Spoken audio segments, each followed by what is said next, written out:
Trump slams Canada as mean and nasty over alleged boycott, sparks new wave of tensions between allies. Washington, D.C., July 2025. Former U.S. President Donald J. Trump has once again ignited controversy on the global stage by calling Canada mean and nasty, in response to what he described as a boycott against American interests. The remarks, made during a rally in Michigan over the weekend, have drawn mixed reactions from U.S. and Canadian officials, prompting renewed scrutiny of Trump's foreign policy rhetoric and the evolving relationship between the two neighboring countries. Trump's accusations. Speaking to a crowd of thousands of supporters, Trump stated, "Canada used to be a good neighbor. But now they're boycotting our products, disrespecting our people, and treating America very unfairly. Frankly, they've become mean and nasty.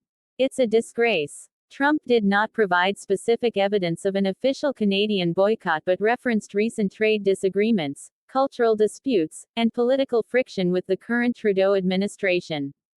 He also claimed that Canadian media outlets have been spreading lies about his campaign and values.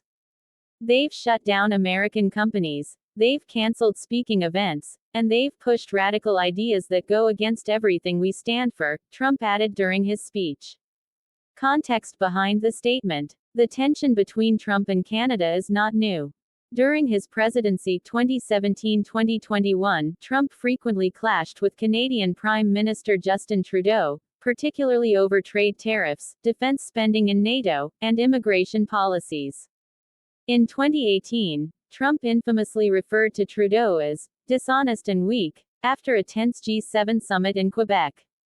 More recently, some Canadian consumer groups have promoted a Buy Canadian campaign in response to rising U.S. tariffs and conservative political rhetoric.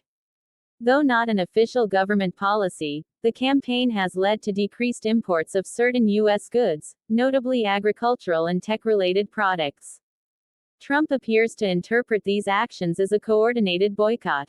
Canadian response. In Ottawa, Canadian officials have downplayed Trump's comments but expressed concern over the tone of his rhetoric. Canada has always prioritized respectful and mutually beneficial relations with the United States, said Chrystia Freeland, Canada's Deputy Prime Minister, in a press briefing. "We do not support or engage in boycotts based on political grudges. Any consumer actions are voluntary and reflect broader concerns about trade fairness and sovereignty." Prime Minister Trudeau, when asked directly about Trump's remarks, responded briefly. "Canadians believe in fair trade, strong alliances, and respectful dialogue.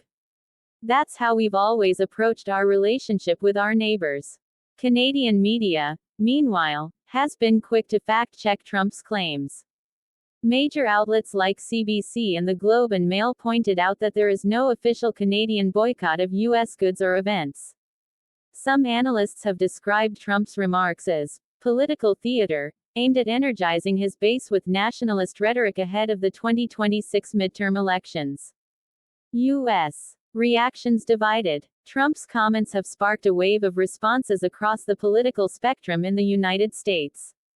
Republicans aligned with Trump echoed his sentiments, arguing that Canada has become increasingly critical of American values.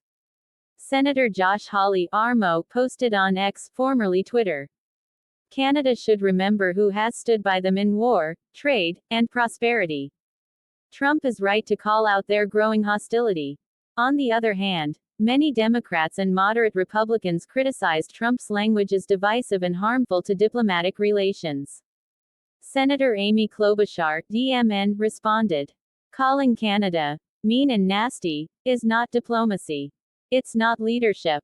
It's just reckless name-calling that hurts working families on both sides of the border." Business and trade implications. The U.S.-Canada trade relationship is one of the largest in the world. In 2024 alone, over $800 billion in goods and services were exchanged between the two countries. Experts warn that inflammatory rhetoric, especially from political leaders, can destabilize these economic ties.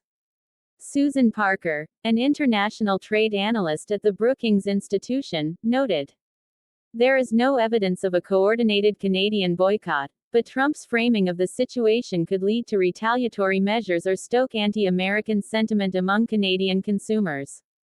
That would hurt small businesses and farmers in the U.S. who rely heavily on exports to Canada. Already, some American agricultural unions have expressed concern that Trump's words could damage relationships with Canadian buyers. In a joint statement, the American Corn Growers Association and U.S.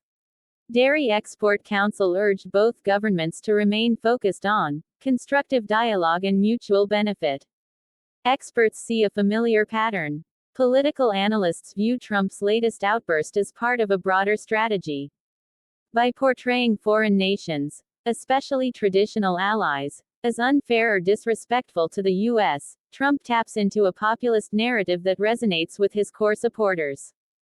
Dr. Laura Henderson, a political science professor